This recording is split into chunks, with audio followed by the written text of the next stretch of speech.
Assalamu alaikum, Sayyidi. Walaikum salam rahmatullah.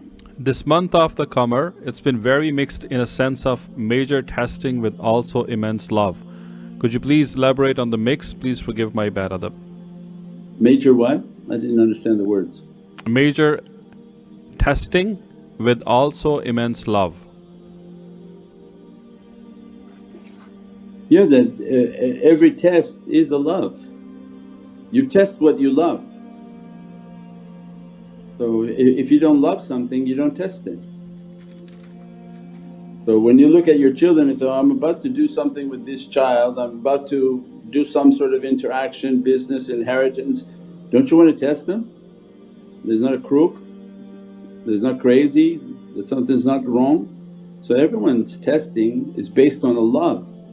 You say, no, I have to test and check the character, I have to test and make sure the akhlaq is correct and it's going to be good. And so every test is a sign of love. Test is not something bad. If you don't get tested in school you don't get a degree, and if you don't get a degree you don't eat.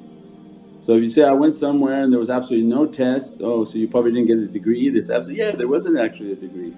Okay, well then that wasn't love and that was of no benefit to you. So benefit in our life is testing. But people, if you want to view the world as a complaint then you're going to complain about everything. But testing is what you have to use your tools.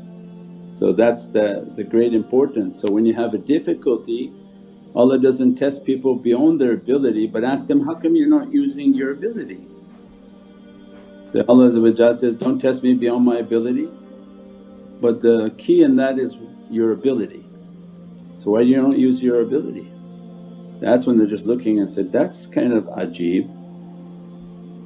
If you have a sickness but you're so quick to get medicines, so why you don't sit and make your tafakkur, make your contemplation, make your munajat, make your du'a, recite upon water, do everything that you were trained to believe and to practice in.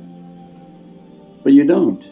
And then Allah is looking and saying, okay, heavens are looking and say, okay then keep testing this person because they're not seeming to go back to what they're supposed to do. And when difficulty comes or hardship comes, why didn't you go into your tafakkur? Why didn't you make a connection with the shaykhs? Why didn't you try to bring an energy again, a munajat? Why Allah gave you those resources but you don't use them? You're quick to get on the phone and call an attorney. What is the attorney going to do for you if the shaykhs don't sign? The attorney will do nothing for you because your thing is under the signage of these awliya. All the attorneys in the world will do nothing for you if these awliya don't sign. So what's the belief then?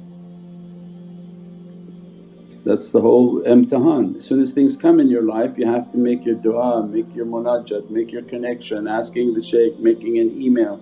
There's a whole protocol. And then they look and they say, yeah, this person has a strong faith. That will get it resolved. But how Allah will resolve something tariq al-adab, against the adab of the tariqah. If you're enrolled in a tariqah and say, ismuhu dawas wa dhikruhu shafas, ismuhu dawas wa dhikruhu shafas.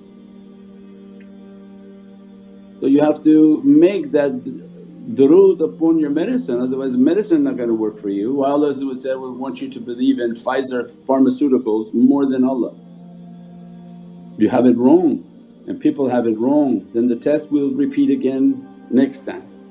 And then they watch and say, same thing, this person has more belief in the pharmaceutical industry than they do on their salawat and their dhikr. And Allah by means of the dhikr will activate that chemical. And even if they're in the bush in the middle of nowhere, and there are many stories of these awliya. We gave one many times, they all lined up, these Doctors Without Borders, and they were giving prescription for a disease that was coming into an area when they were travelling. And everybody was lined up, all the poor people are lined up getting this nuskha, getting this prescription. They were supposed to get the prescription and go to the pharmacy, get the medicine from this bad sickness coming in, like they put out Ebola in Africa and they test these regions with horrific diseases. And they're all lined up, and there was one probably from amongst the awliya and Ahlul Dhikr. He came He lined up because this is the protocol and this is to show nothing. He took the prescription, he went home. He came back completely healed and they said, "Oh, it's fantastic, the prescription worked for you." Say, "Yeah, I took it and I ate it and I got cured." And the doctors were like astonished, "What do you mean you ate it?" "Yes, you gave to me, our way is like taweez. We got it, we ate it and alhamdulillah we got good." Why? Because Allah is the one who heals you, not Pfizer Pharmaceuticals.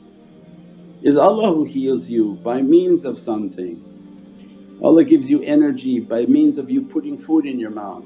If there's somebody blocks you from food, Allah will give you energy. The jinn will come on Allah's request and give you something to sustain yourself. Nobody can stop what Allah wants to send to a servant, no one. They stop food, they stop water, Allah will send through a different means something different from paradise and realities. But these are the people of faith, Ya ayyuhalladhina amanu wa amanu. Everyone who thinks they believe, there are much greater levels of belief.